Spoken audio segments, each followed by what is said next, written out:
Tālāk aicināsim tātad ergoterapeiti no Dņipro 4. pilsētas klīniskās slimnīcas Ukrainā ar prezentāciju par mugursmadzeņu bojājumiem. Un tā mums ir Anna Tocka.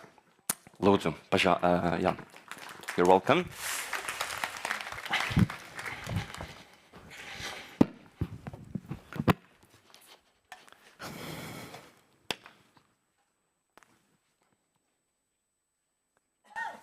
Доброго дня. Labdien! Сьогодні хочу поділитися Šodien vēlos своєю dalīties подією при травмі спинного мозку, mugurkaula bojājuma gadījumā no agrīnās intervences līdz funkcionālai neatkarībai. Un īpaši es runāšu par karā laikā gūtajām traumām, jo šī komponente šobrīd ir ļoti svarīga Ukrainā. Kāpēc šī tēma ir ļoti svarīga? Un tāpēc, ka mums palielinājās pacientu skaits ar mugurkaula traumām. Un bieži vien trauma ir nav vienīga problēma, bet apvienojas citām problēmām. Un tāpēc mums ir ļoti svarīgs multidisciplināra pieeja, un ergoterapija ir svarīga, lai pacients atgrieztos pie normālas dzīves. Aptuveni 250,000 cilvēku Ukrainā katru gadu ir nepieciešama rehabilitācija. Pārsvarā tie ir jaunie cilvēki, karavīri un veterāni. Un tieši tāpēc mūsu mērķis šodien ne tikai saglabāt dzīvi, bet arī nodrošināt funkcionalitāti cilvēkos un lai viņš atgriežas sabiedrībā.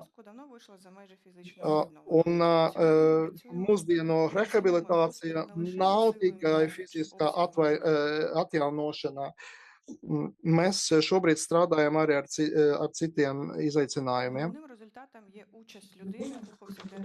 Galvenais rezultāts ir atgriezt cilvēku ģimenē, darbā, mācībās, sociālās aktivitātēs un sociālās lomās. Un tāpēc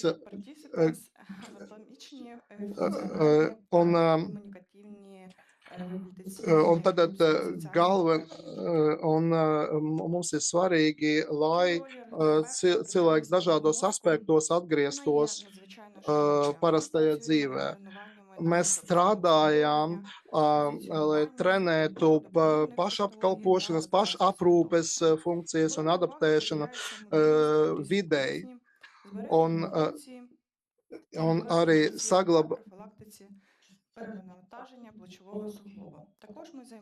Kā arī mēs strādājam ar profesionālu reintegrāciju un mācām pacientu efektīvi izmantot savus resursus, izmantojot energoefektivitātes stratēģijas. Tādēļ ergoterapija ir vērsta ne tikai, lai atjaunotu kustības, bet lai piedalītos tiešām cilvēku dzīvē. Agrīna rehabilitācijas stādija vai posms ir ļoti svarīgi. Akūtā periodā mēs strādājam pie dažādiem apgrūtinājumiem, un svarīgs komponents ir pareiza pozicionēšana un iesaistīt pacientu aktīvā kustībā arī pat vēl, kad viņš guļ gultā, kā arī apmācā aprūpētājus un ģimeni. Mēs izmantojam ortozēšanu, arī kognitīvo stimulāciju, pakāpeniski atjaunojot nodarbinātību un iesaisti ikdienas dzīvē. Mūsdienu energoterapija pamatojas uz rekomendācijām, tādēļ viņi izmanto trenēšanu, trenējot atjaunojot augšējo ekstremitāšu funkciju atjaunošanu un arī modificējot vidi. Un arī mēs izmantojot rekomendācijas no dažādām starptautiskām organizācijām un arī vadlīnijas, kas ir izstrādātas tādiem pacientiem. Для людини з травмою спинного мозку Cilvēkam ar рекомендується mugursmadziņu послуги traumām інструментом augšējais залежності. ekstremitātes Тому kļūst par одним з пріоритетів є збереження galvenajiem плечового neatkarības суглобу. instrumentiem, tāpēc ir Практика svarīgi синдрому pleca переднього розгляду. locītāvu Ми saglabāt. працюємо над Mēs звільненням strādājam, lai функцій кисті, atjaunotu розвитком тенетивного roku складу та розвитком funkcijas un Навіть piemeklēt невелике piemērotas покращення функції кисті може суттєво tehnoloģiskas змінити рівень palīgs. залежності пацієнта Tas var ļoti palīdzēt самообслуговуванню. cilvēkam atjaunot un palielināt savu Це neatkarību мета реабілітації, pašapkalpošanas це procesā. функціональна незалежність. Для нас Runājot par funkcionālo це означає neatkarību, un здатність mums tas самостійно nozīmē spēju одягатися, pastāvīgi харчуватися, ģērbties, ēst, виконувати туалетні, izmantot виконувати toleti, трансфери та пересуватися iztenot кріслом transfera колесом. un arī Це важливо pārvietoties ar для людини, ratiņkrēslu, un svarīgs врешті radīties громади arī та ir повернення до соціальних dalība ролей. kopienas dzīvē un atgriešanās pie Для sociālām оцінювання ми lomām. Lai використовуємо такі novērtētu, інструменти, mēs як izmantojam SKIM, tādus instrumentus kā третій SKIM, та ФІН. trešais Вони un дозволяють FIN, kas об'єктивно izmanto відстежувати objektīvi функціональний прогрес. izsekot funkcionālu progresu. Tagad lūdzu video.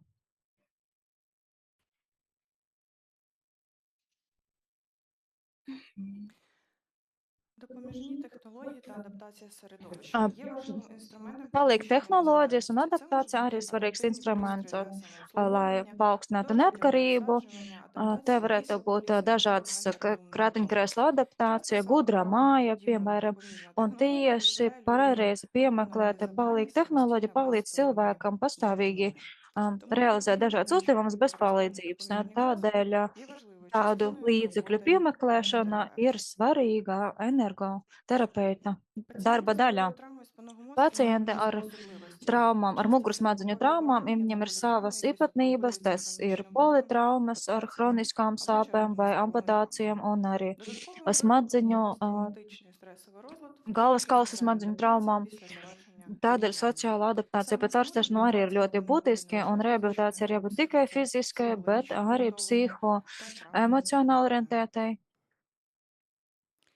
За останні роки система Pēdējos реабілітації gados України зробила Ukrainas значний rehabilitācijas крок вперед. sistēmā Було впроваджено spērusi lielu стандартні soli uz моделі priekšu, роботи, інтегрованої рамку МКФ, integrēt savu ефективну практику darbu та розширене MKF використання методологій rāmjos, підходів. Важливою izmantot роль dažādas відіграли pieejas. пакети Svarīga національної loma служби arī здоров'я, Nacionālā розвиток veselības центрів dienesta досконалості та міжнародне pakete партнерство. un arī starptautiskā Також sadarbība. активно розвивається Ļoti підготовка фізичних aktīvi arī attīstās терапевтів, що дозволяє fizioterapeitu un підвищувати якість ergoterapeitu допомоги sagatavošanai, kas пацієнтам. arī uzlabo palīdzības sniegšanas kvalitāti. Сьогодні в Україні активно Šodien впроваджується Ukrainā aktīvi міжнародний īsteno стандарт для допомоги starptautisko пацієнтів з спинними травмами, standārtu широко використовується un класифікація izmanto ASIA-INSCI, Azijā один рівень ins за SKIM, klasifikātoru, сучасний izmanto протокол профілактики un та mūsdienu розвитку. protokolus. Ерготерапія Un дедалі більше ergoterapija орієнтується arvien vairāk на завдання orientējas орієнтовану uz е, uzdevumu терапію orientētu та terapiju функціональну un arī незалежність. funkcionālo Активно розвивається neatkarību un програми aktīvi тренування мобільності в attīstās колісному, використовується асистивні mobilitātes технології та комунікаційні paaugstināšanu інтервенції. На ratiņkrēslos слайді ви un arī бачите slaidē jūs запровадження redzat, в Україні kā Ukrainā різних iztenoja šos е,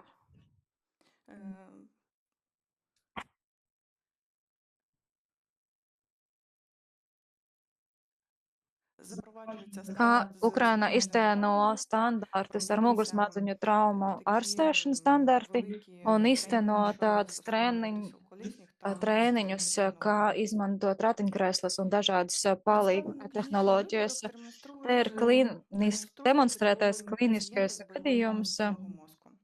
Ir tas Це tipiskākais gadījums, kad Богдан. karavīram Йому ir 34 mugura роки, trauma, він має Bogdan повну 34 спинну gadi, viņam ir mugursmadziņu pilnīga traucējums. На момент надходження пацієнта Un на наш iestāšanās відділ laikā viņam bija самообслуговування grūtības ar мобільності, pašapkalpošanu, ar контролю mobilitāti, ar кишківника.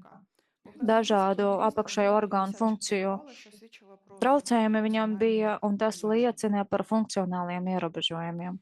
Основними цілями Un ерготерапії galvenie були mērķi, досягнення ergoterapijas mērķi незалежності bija моторизації, tieši надання neatkarībā допомоги кишківникам, трансфери та katetoru мобільності після pielietošana un Для цього ratiņu pārvietošana використовувалось ratiņkrēslos. тренування щоденної Tad діяльності, viņa trenēja навчання трансферам, un mācīja, тренування kā та izmantot шифрування transferu, kā viņa крісел-колісних, mācīja, kā vadīt позиціонування, ratiņkrēslu, профілактиці un arī mācīja, kā apkopot sevi.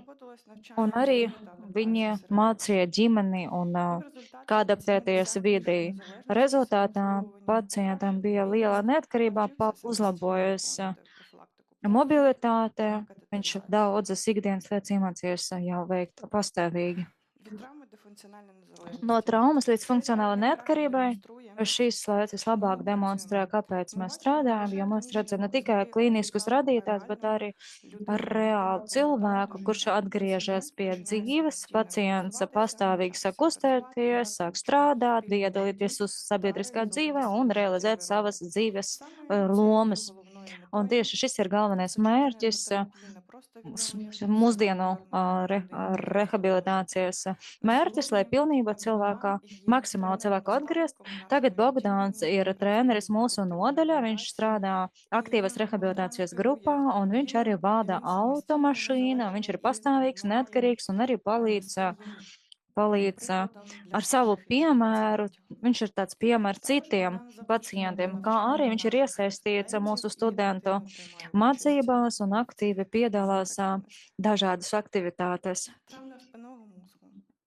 Smadzeņu traumā maina cilvēku acīm ļoti ātri, bet disciplinēta rehabilitācija palīdz iziet ceļu no traumas līdz neatkarībai, un šodien mūsu uzdevums ne tikai ārstēt traumas sekas, bet arī izveidot iespējas, lai cilvēks pilnvērtīgi varētu piedalīties sociālā dzīvē un darbā. Paldies!